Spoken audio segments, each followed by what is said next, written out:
What's going on, people? Welcome to Live Palace News. It's a fresh week and things are kicking off. As you can see from the title, Guehi update. Allegedly, he is close to completing that move to Newcastle. We'll be discussing that, discussing the midfield and also attack as well. So all of the positions we'll be covering because there is news about it. As always, we want you to get involved. So let us know your thoughts in the comment section down below and get involved in the live chat if you're watching it live. As always, like, subscribe if you enjoy the content. Very, very close to 5,000 subscribers. So thank you to each and one of you.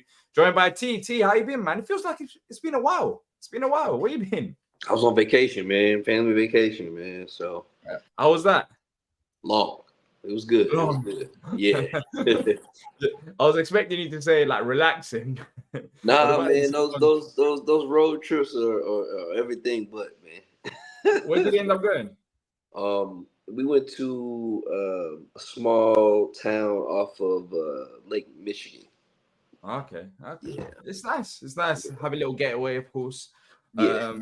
I've had the food this year, so I'm sitting my ass at home. No more getaways. No more getaways for me. But another player, talking about getaways, a player that might be getting away from Palace, and that is Guehi. That is Guehi, who's been, to be fair, on the radar for a while, based on rumors that he won't be signing a new contract. And today we have got another update. The Telegraph have reported that Newcastle United are close to completing a £60 million deal to sign England international Marc Guehi.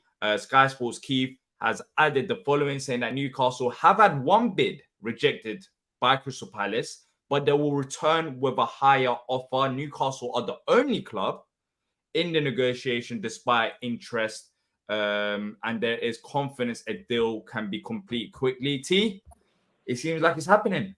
It's happening. Guehi could be leaving. The Telegraph report, when you actually go in an actual report, it does say in excess of £60 million. So reportedly around £65 million. Guehi to Newcastle? Are you surprised of all the clubs? A little bit, but at the same time, I get it. Like, you know, with Newcastle being owned by the PIF, maybe they're willing to spend a little bit more money in comparison to some of the other clubs that have been rumored. He has a chance to play right away there as well, you know, especially, you know, if they view him maybe over like a Fabian Schär, then, you know, it makes sense for him to come in and start right away. Newcastle, you know, they're definitely on the upward trend. A lot of money's been put into that squad. So I'm not overly surprised by it. I think the bigger surprise for me is the fact that Guehi wants to move.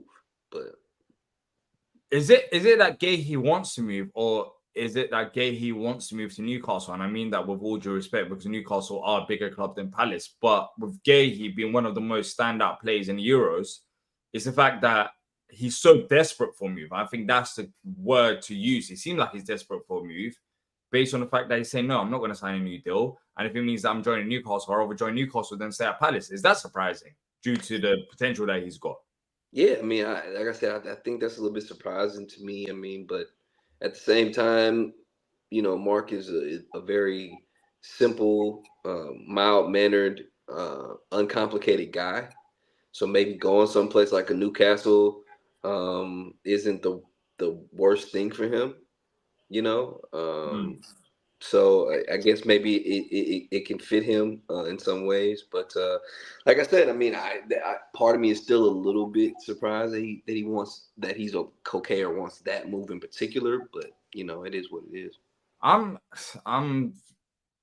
Look, I'm not gonna say I am gonna use the word. I'm excited. It's weird, but I am excited about this because my thought process, and I've said that all along since the first game news has been announced here, and it will be interesting to get your thoughts because I think you disagree with me here, based on our previous private chats, is that we can take one step backwards, but 2 steps forward. I think 60 to 65 million pounds for a player that only has 2 years left on his deal, who we valued. Well, I thought that Guehi should be worth around 70 to 80 million pounds. But if you add all the context into it, is not a bad price tag. And also the replacements that's been mentioned, the fact that he only started one game under Glasner and we didn't really need him towards the end of last season, and that game was in midfield, it gives me that confidence that if we can use that money wisely, we can replace Guehi, and on top of that, we can strengthen the squad even further to make us a better team.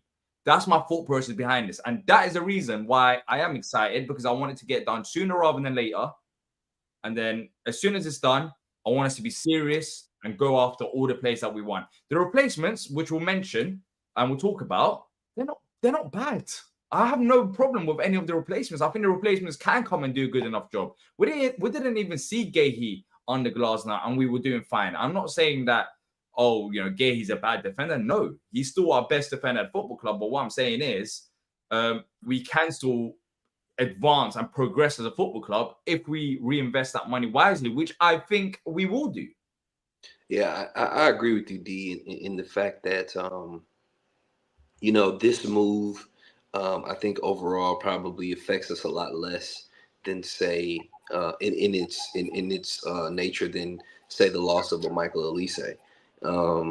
You make a great point in saying that since we've had Glasner in place, I think Marc Guehi's only played in one match, and outside of that, we've shown a high acumen, a great amount of ability to play well, to win matches in his absence, which has continued into the preseason.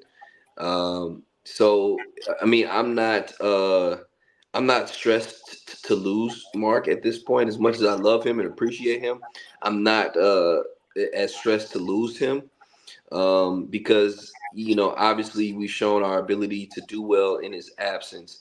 Along with the fact that we'll have more than enough funds to seek additional reinforcements, not only in his position but in other positions.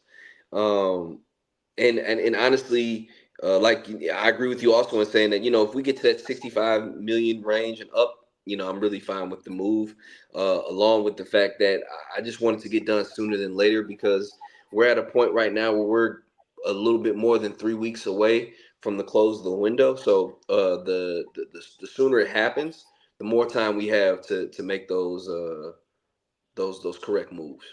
And maybe it can open up the doors of potentially signing an exciting attacker as well in that number 10 position, which we will talk about Rak-Sakyi today as well. There's quite a bit to talk about in terms of different players, but we have money from Delise still. We should, with Sarr, Kamada, and Riyad coming in. And when you add the Guehi money, which I believe 20% of that should be going to Chelsea, they have matching rights. And I believe they also have a sell-on right as well, which is interesting that they have either one both of the two. things. Yeah, both things exactly. So it's a win-win for them. But despite that, we should have good amount of money to spend on a replacement and have still money left over. I mean, we haven't used Elise money yet. We haven't. Not all of it, no.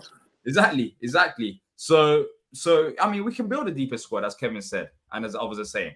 But in terms of potential, actually, we'll talk about potential replacements because I do have more news about the defense, and we'll talk about the replacements. Send us your thoughts, by the way, in the comment section down below. If you are enjoying the content, like, subscribe. What do you think about Guehi potentially leaving the club for around 60 to 65 million pounds? Now, the next report, I'll read it out, but I'm not saying that it's 100% going to happen. It's a report, also read it out.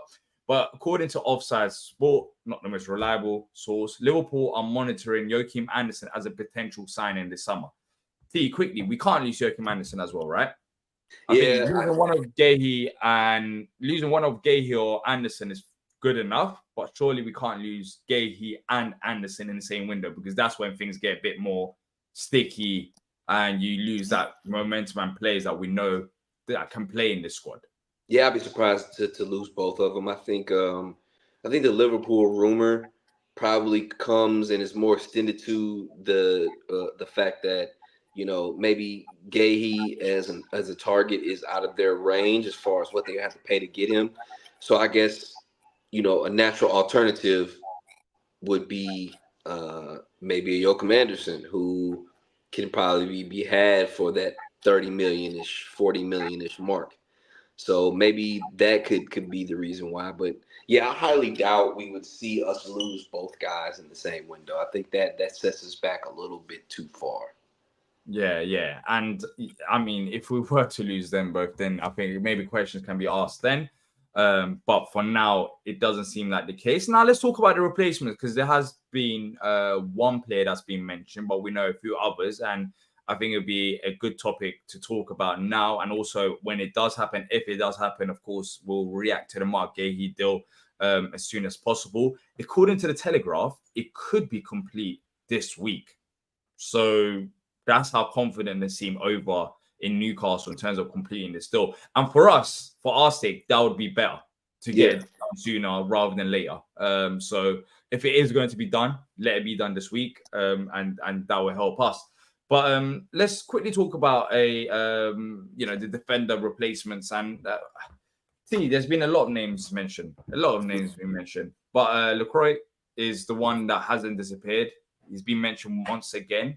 For you, is there more than one player that you're happy with in terms of replacing Guehi, or is there one particular player that you're saying, if we're sending Guehi, we have to go after him?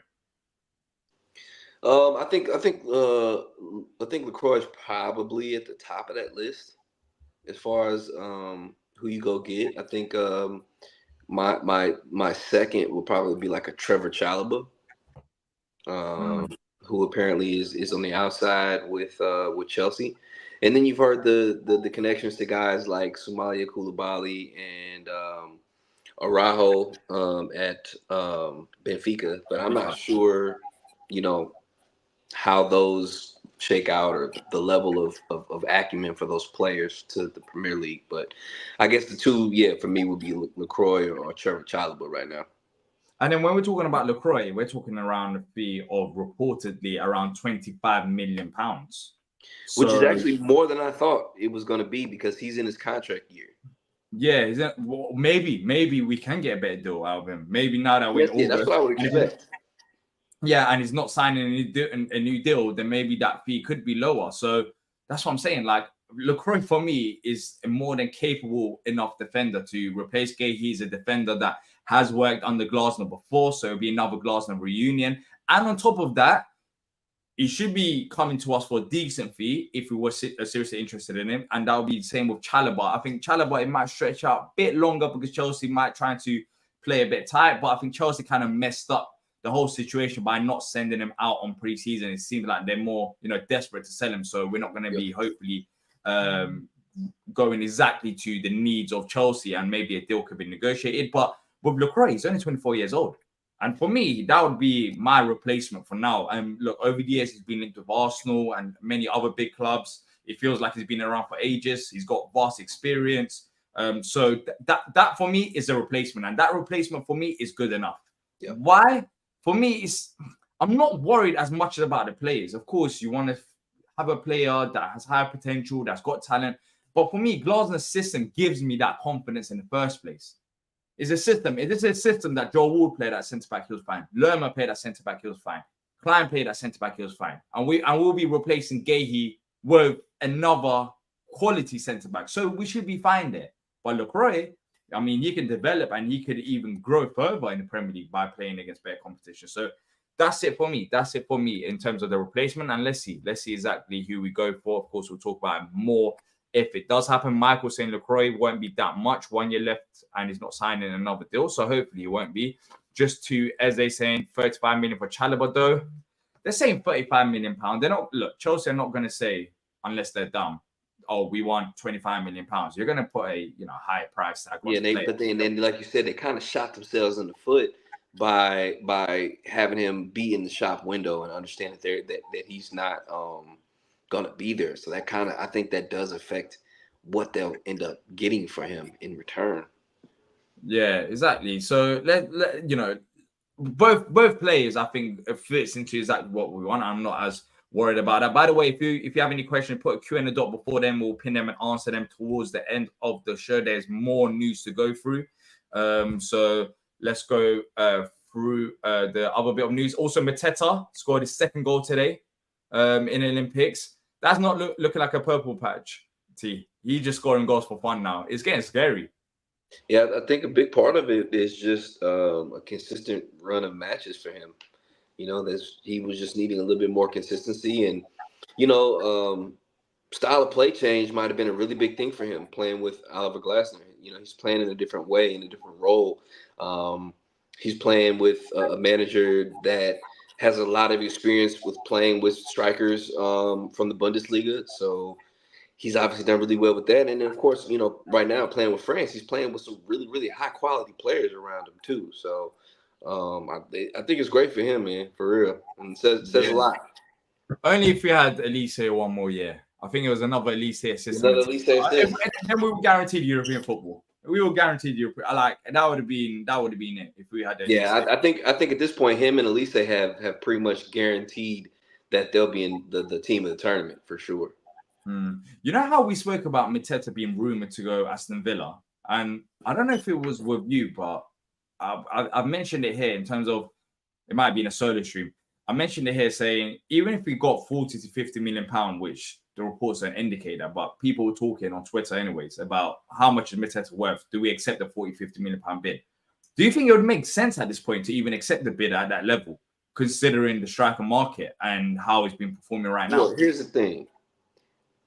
Aston Villa is turning down almost 40 million pounds for Jahan Durant. Yeah. A guy who's unproven, who does not have the goal return in the Premier League. The only thing he really has on his side is the fact that he's young. Let's be honest. So if we're going to compare his value to that of a JP Mateta, it's got to be more than that. It's got to be more than that. I'm sorry. It's got to be more than that. So, I mean, that is really something that they have to deal with that's of their own doing. But, if you want to go after guys that are showing they can do it in the Premier League at a high level, then you got to pay that price. Essentially, if if he signs a new contract, then this is all sorted. Essentially, let's just hope that this is more of Mateta pushing for a better contract than him actually wanting to leave Palace, which hopefully that is the case because he seems like he's got his career going at Palace, and if he makes another move, albeit it might be playing at a better competition such as the Champions League. You gotta go back. You gotta go back to Mateta's announcement video where he said that Crystal Palace would be a great stepping stone in his career. Yeah, he did so say it makes you wonder if he still kind of has that mentality a little bit in the back of his mind. That was a few years ago now, though. Surely he should be able to know that, of course he's going to back himself as a player. He's not going to say, I'm going to go Aston Villa and sit on a bench and I'm not better than Ollie Watkins. He will back himself as a player to get a starting spot. But also there is that risk that he needs to be thinking about if he was to make a move like that. Because let's say he didn't perform well at Villa and he didn't get that game time, then that kind of drops all his efforts down. And the reason why Mateta has been performing well is because he's been playing consistently. That's been a key element to his game. So he needs to be sensible with his move. But look, he scored another goal today. Not another goal. He scored 2 goals. And they're doing well. They're doing well over France. Let's talk about your player, T. Fabrizio Romano has reported this, and that is on Asta Ranks, the midfielder for Wolfsburg, who has been once again linked with Palace, according to Romano. He is saying that Crystal Palace are back in talks with the Belgian international. Wolfsburg are trying to extend his contract and have had no success so far. Double swoop, LaCroix and Rak. Let's do it. Let's do the double. Well, what does it mean in terms of like the whole midfield situation? We kind of spoke about it when it was first mentioned, but we kind of sorted their team already, aren't we? Yep. In terms of depth. Yeah, so I think really, like I said, and I think I mentioned this before when we talked about him prior. I think this is a move of opportunity more than anything else. When you're talking about a guy like Asta Ranks, who is only 21 years old, a Belgian international, extremely talented young guy who stands to be available to our team for a cut rate price because he's going into his contract year. So I think this is more of a move of opportunity than one of necessity. And I think what it can mean is that somebody shifts out earlier than we figured, and maybe that ends up being somebody like Will Hughes gets knocked down the pecking order. You know what I mean? It is interesting because of the players like Hamada being there. We know there's a versatile player. What I does was that mean saying for on his Twitter, future? why don't we just send Hamada in the opposite direction? Why Are don't you we done with do? Hamada then? I'm not saying I'm done with him necessarily. What I'm saying is like, why don't we just say, hey, money plus a Hamada on loan for Vranks and LaCroix? Like, Fair enough. I mean, you have rated him highly. I'm just looking down on towards my left. I don't know. Maybe it looks like the right on your so screen. right, I'm just wondering if this cat is stuck under the sofa because I'm just hearing loads of sounds, but it likes to go there on occasion. So I'm trying to figure that out because I'm just hearing stuff coming out from the sofa. So unless there's a Casper in the sofa, I don't know where on earth this cat is. I'm just trying to figure that out. But let's move on to the next bit of rumor, and that is on Jezza and Rak-Sakyi, which the saga has been going on. He joined the tour, but didn't play in that game, televised game, but we believe that he played behind closed doors because we had 2 friendlies against West Ham. According to Alan Nixon, he's saying that QPR are making a serious bid to take winger Jezza Rak-Sakyi from Palace on loan and may outbid Sheffield United. In terms of what Palace want for Rak-Sakyi, he's saying that Palace want Rak-Sakyi's contract wages paid for, and on top of that, we are demanding a loan fee. And it seems like QPR have met those demands. See, with this Rak-Sakyi, it seemed like 1 week he's staying, the other week he's going. I think it was Alan Nixon that reported it, that Palace are still looking to loan out Rak-Sakyi. I mean, what is going on? Next week, the championship starts, and it just feels so confusing considering there's so much interest in this player. The fact that it's just been delayed this long. Yeah, and I think it's also tied to the timing and what we talked about a little bit before because I'm listening to you. I'm listening to you. Let me just look at the cat whilst you're talking. Mm-hmm. I'm listening to you. I think what we always had been saying was the fact that he would have a substantial amount of time with the first team in preseason, and then we would eventually decide what we wanted to do with him later on later in the window. And I think that's what's playing out right now. I mean, now the thing about this, the caveat to all of this that we knew was the case is the fact that the championship starts earlier than we do. But at the same time, them starting early doesn't stop them from making moves for players. You know what I mean? If you bring in a guy like Jez at this point, he's not out of shape. He's in good shape. He's been playing. He's ready to go. So yeah, he'll have some time to adjust as far as teammates and style of play and things like that.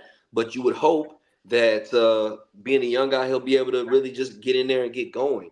I think some of the back and forth that we've seen with, his illness and, the fact that we thought he might have been staying because we were trying to move him, but then he ends up joining the tour, but he ended up not playing against West Ham, which I would attribute more to the fact that if he's coming off of being ill, with then catching a flight from England to Florida, and then trying to train and play in a match, like that would be a tough thing to do. Let's be honest, even for somebody who's 100% healthy. He might have played though. That's the thing. He might have played behind. They're saying that he might have played in that closed door match too. Yeah, I assume he did play. Yeah, there's so no it's way. not like he didn't play at all then.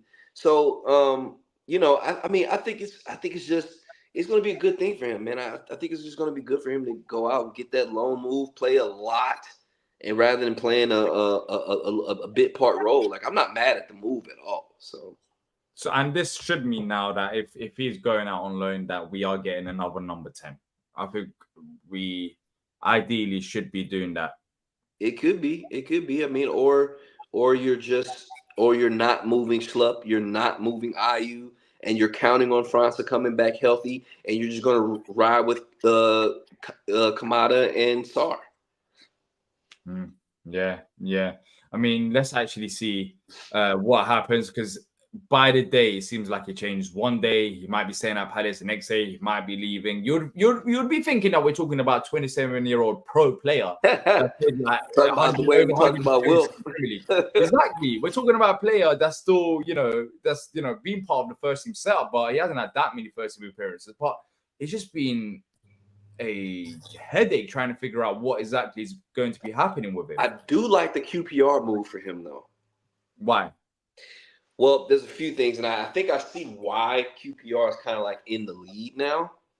If you remember, when Jez was making this decision to go out on loan, he decided to go to Charlton. A big part of that decision was because Charlton is in London, and he wanted to stay in London. Once again, we have QPR now in line to take him. QPR is in London once again, and from the reports that we're seeing, they're like, oh, well, we want his wages to be paid. And we also want a transfer fee to be done. And people are like, well, QPR can do that. They'll meet that. QPR's in a situation that some of those other clubs aren't. They're not going to have to pay for things like where Jez lives or things like that because he's going to be in London still. So they're going to actually save money in certain places that other teams can't. Yeah. So then they go ahead, they pay the fee, they pay his wages, and he just goes right over to Queen's Park and plays. And in that situation, I get the argument about wanting to go to a Leeds or to a Sheffield United because they're going to be a high-end, high-table team more than likely that's fighting to get back to the Premier League. But number one, they're going to have a lot of really good players that he's going to be competing with that he might not play as much. And number two, if one of those teams get back promoted, guess what's going to happen? They're going to be trying to buy him from us. You know what I mean? Rather than him just coming back to us. So I'd rather see him go to a team like Queen's Park where he's going to play a ton, be the guy on the right-hand side, and get a lot of experience while making it easy for us to keep tabs on him because he's right there in London. Yeah. I mean, as you said, there's a fair points. It's another London club for him, so it should be easy for him to settle down at Queen's Park Rangers because he wouldn't have to change much apart and from at least they can score. Exactly, yeah. So it should be good. It should be good. Hopefully it goes out on loan and let's see who actually comes in after he does leave. If you're enjoying the stream, people, hit the like button, subscribe if you haven't already done so. We'll be going through the questions now before we wrap up. But before we do actually go through the questions, there is a new vlog posted today. Patrick recorded it for over in America for our USA tour. So that was great watch. So after this, make sure to check that out if you haven't already done so. Shout out to Patrick for doing that too, man. It was great fun editing that, and yeah, it was nice. The atmosphere was nice, and also make sure to check that out. Now let's go through some of the questions. Damien's saying, what can we do at this stage of the window? A lot. We still do a lot. I mean, it's a lot of time left, man. Yeah. There's a lot. There is a lot to do. I mean, left wing back, maybe right wing back, depending on the situations. Another 10. I mean, we don't have to do a lot technically, T. No, we don't have to do a lot. I think we just have a good amount of time left in order to do what we're looking to do.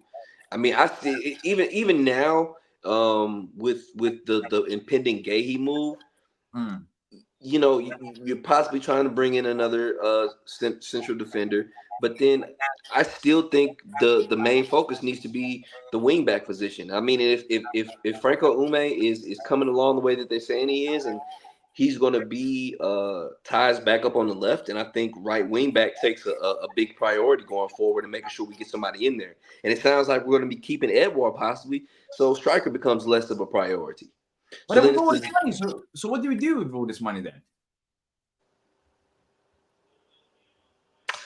I still think you make moves to like you said, part of it's going to be used in bringing somebody in for Guehi, so it's being used there. I think you use it at right wing back with bringing in cover there. It could mean we're seeing this talk about Astor Franks. It could be there. What happens if Sam Johnston moves? Then we're going to be using that for a goal. And that's even more money still because we'll be getting rid of Johnston. So, but what are we doing with all this money then? There's a question here from Oli Khan saying, do you trust we will see the money reinvested in the squad? I definitely think we'll see it reinvested in the squad. I think the thing that you may not see is you're not going to see us blow it all in this window, and there's no need for us to. So the thing is, if we've made sufficient additions to the team to move forward while still maintaining a good amount of money, that's the most ideal situation for us, because eventually guys are going to make moves to other places. Guys are going to get hurt. So we're going to want to be able to have money on deck to be, come January. If somebody goes down, we may need to make a move in that January window. So it's good to have those funds available too. Yeah, yeah. And of course, we might need it.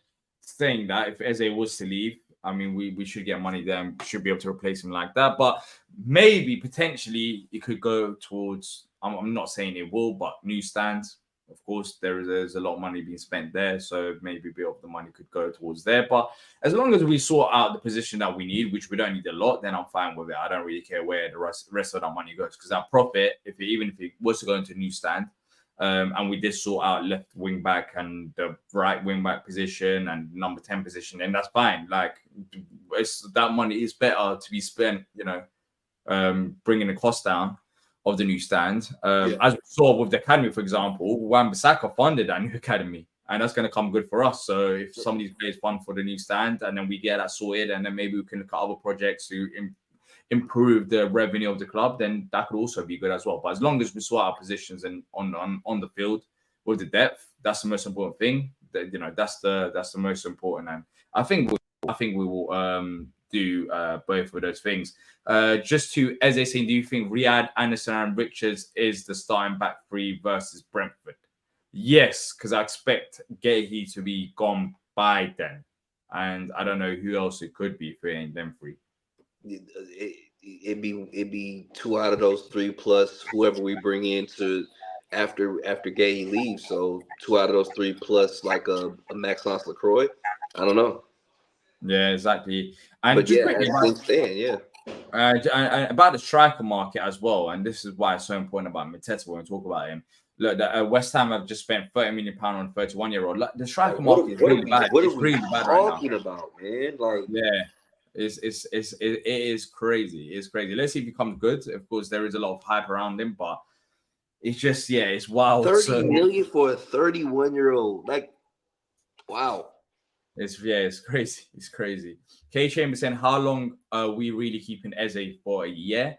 I don't think we want to sell Eze. In fact, I saw a report. I forgot where it was from. That we might be willing to give Eze a new increased pay terms just to keep him here. Like, we're going to try everything in our power to keep Eze here. Saying that, I think even the club's interested in Eze. I don't know who would actually trigger that release clause in this window. Ebbs is reaching that point. Like, I feel like he's on the cusp of that turning point of either leaving us or just becoming a long-term club mainstay, club legend. Like, that's where I feel he is right now in his arc. It's like, if he stays with us for one more year, next summer is going to be the summer where he decides that he's going to go ahead and leave Crystal Palace for other opportunities elsewhere, or he's gonna be Mr. Crystal Palace and stay here long term. Oh my days, this cat was. What is wrong with you? How on earth was this cat like on there? Like, I was trying to. It's got to be something that the cat going after something, man. I don't. But like, if we saw like there's barely any space under the whole couch, like I don't even know. Cats are crazy. They're just crazy. Yeah, I do think we keep Eze, and it's important to keep Eze at this current moment of time. Because if we were to lose Eze, Elise, and Guehi all in the same window, which I don't think it will happen. A lot of continuity you're losing. You're losing a lot of continuity. Yeah, you lose one of Eze and Elise. You can't lose both Eze and Elise in the same window. You lose one of them, then that's fine. And Elise is gone already, so we have to keep Eze now. And I think we will. And I think the club will do anything in their power to try to keep Eze, despite him having a release clause. So whether that's increases wages by crazy amount or whatever, like, we don't want to use Eze. Also, to our new manager as well. I mean, losing Eze and Elise in the same window. I don't think Guehi's as important right now because he only had one start under him anyways. Would be a bit of a blow. So I'm confident in keeping Eze for another year. Twisted saying, are we low-key preparing for the championship? No. I don't think so. I don't think so as well. The fact that people are on that type of time with that type of thinking is crazy to me, man. Yeah, like, that's what I'm saying. We already spoke about the Guehi thing. The Guehi thing can actually take us forward rather than backwards. Bro, we just you've seen what this club can do. You've seen what this manager and this system, these players can do in the absence of Guehi, in the absence of Eze, in the absence of Elise. You've seen what they can do. You've seen the quality of the players that we've already brought in with Kamada and with Riyad. You know the type of guy that we're getting in Sarr. And then we're talking about guys that are already being lined up as replacements, like a LaCroix. I don't understand how guys can get on that, go that way. Like it just I don't understand. I think we're still looking up rather than down, despite Elise going and potentially Guehi going because of the moves that we've been making as a football club. I think our fan base is like a scarred woman after being cheated on. Like they can't get over the fact that that relegation was a thing for us so many years ago. Yeah, well, it was last year as well. Technically, that wasn't really a thing. I think we made that up. It wasn't even close. It wasn't even close. Nah, it was. The close we came within what 6 points of the relegation. Yeah. But if we kept we could have. That's not a relegation scrap. A relegation scrap means that you are 18. You're budging on 18th. Like but we would have ended up there though. Everton has been in the relegation scrap the last 2 years. Like that has been a real thing. Like a relegation scrap means in the final 2-3 matches of the season, you're worried about if you're going to be in the league or not. That wasn't the case for us.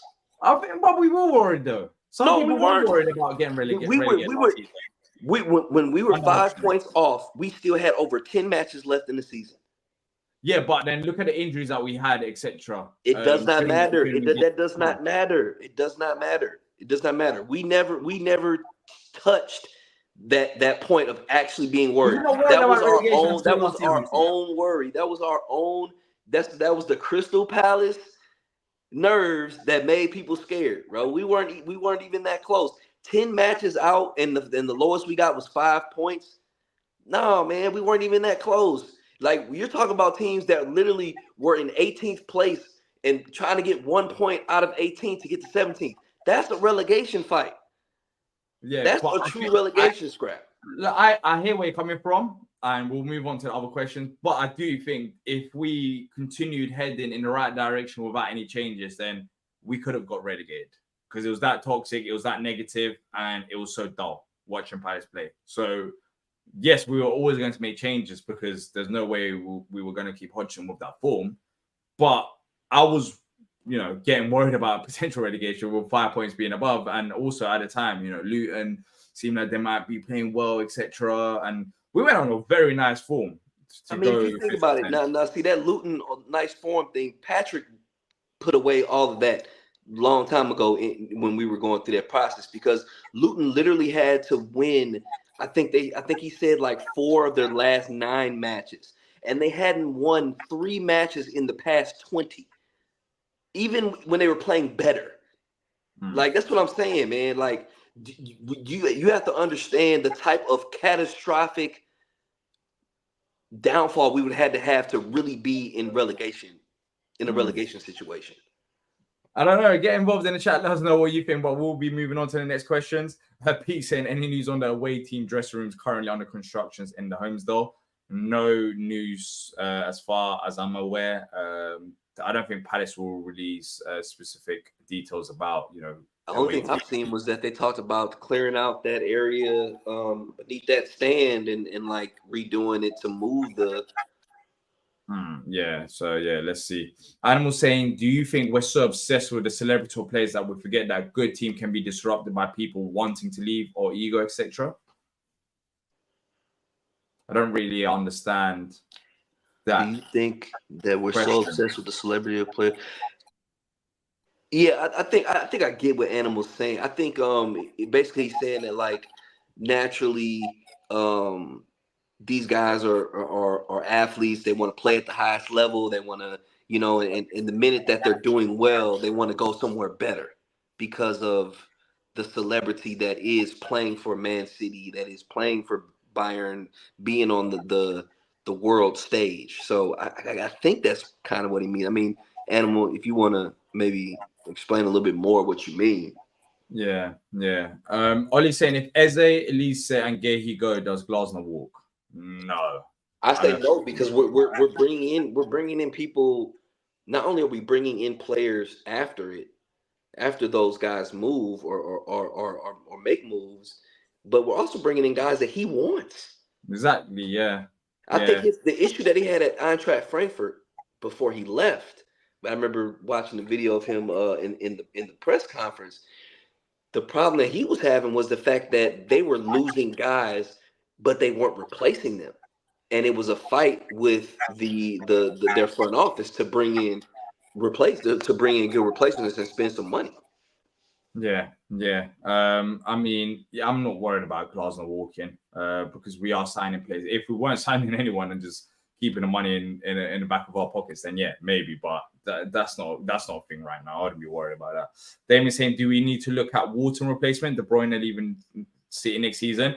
Well, let's just say this: Walton's under contract till 2029, I believe, and he won't be going for anything less than £100 million. So I'm not worried about Walton at all. I can sleep easy at night thinking about I Adam mean, we Walton. just talked We got about Astor contract today. Ranks, and then apparently those links with Matt O'Reilly from Celtic are out there. So who knows, man? Who knows? Yeah, so I'm not worried about Walton. I don't think Walton should be a conversation in this window, anyways. Maybe in the upcoming windows we might be able to talk about it, but then again, he'll be going for good money, so it's not. For It's not crazy money. exactly. Twist is saying, "Are you worried we are prepared to sell our top players?" No, because this was always going to be the case. When these players did sign a new contract or when they did come to the football club, we already knew that the information was out there that we're trying to buy these players at a lower price, and in fact what we said all along, what I've said all along on this channel is that we won't see this project take place until we start selling these key players. Yep. And the big question mark that we've had is how can we replace these players? So we're seeing the project now well underway. This was Yep. always going to happen. This is still going to happen. But if we can replace these players and improve the squad depth and improve the quality of the squad, because it's not just about one or two players, then we can still progress as a football club. And so far, I don't think anyone is upset over the players that we brought in. I think they're all very good players. And some of them have been actually fantastic business. If we sign Kamada for £20 million, that might even change people's perceptions right now talking about Kamada signing. And I think that once we see him start playing Premier League games, I think people will realize how good of a player he is that was signed free. So I don't think we are worried to sell our top players. I don't think we are willing to sell our top players. Of course, some of them have release clauses, some of them have the contract situation. So it's a case-on-case situation. Look, Walton's a top player. We're not looking to sell him. There's other top players as well at the football club that we're not really looking to sell. With Guehi, he's got 2 years left on his deal. Don't sell Guehi now. If he's not signing a new deal, he's going for free. Elise release clause, Eze release clause. Mateta, for example, he doesn't have a release clause, but contract situation, so there's question marks there. But we're not like openly pushing to sell these players. Right. And I think part of doing what somebody like Dougie Freeman does at a high level is scenario planning. You plan through all different types of scenarios. What's our scenario if we sell both Elise and Eze? What's our scenario if we sell Elise and Guehi? What's our scenario if only Elise goes? You know what I mean? I think that's part of having a great scouting, recruiting department, and having a game plan moving forward to understand. Yeah, we're not looking to move our best players, but we do have an understanding of what our game plan is going to be in the event that we do move them. Yeah, and also like at times we can forget, we get so caught up in these rumors and players leaving. We all wanted Dougie Friedman to stay for a reason. I think that's important. Exactly. We all wanted him to stay for a reason. He's still at the football club. Glazer could have left this summer as well. He stayed at the football club. Like there are still so many positive things to this football club. rather than just focusing on Elise and Guehi leaving. Because I mean, even the signings that we signed, we're still heading in a good direction. Of course, the verdict is out, and I've been very vocal in terms of talking about the owners in the past and about the ambition. And in fact, that spread across to the stands, and a lot of people were frustrated. And we saw banners, in fact, at a game last season. It was a very toxic season last season. So the verdict is still out there. Let's see how we finish the window. But so far, it's been a good start to the window. I have no problems with it, especially if we can add on to these players, which we will do. So, we've still got a month or so left of the window. Yep.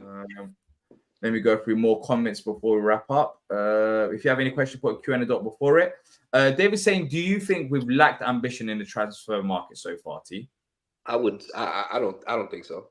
I don't think so. I think we've been I think we've had a very good window thus far. I think we've been very, very diligent, and we made some really, really quality moves in terms of value to the amount of money that we spent for the players too. Yeah, I agree. And in terms of like early objectives, what are we thinking with Guehi and Elise going? Do you think we can still go and push for top 10? Oh yeah, definitely. Because the thing that I know, that I believe in from what I've seen since Oliver Glasner's taken over, is that the whole of this team is greater than the individual parts. Yeah, the fact that we were still seeing us compete and win matches when we had to plug in Nathaniel Klein at right center back and Joe Ward at right center back, when they had never really played those positions before, when we were even in further injury trouble, and we had to put Jefferson Lerma back there opposite Nathaniel Klein, and we were still winning and competing in matches.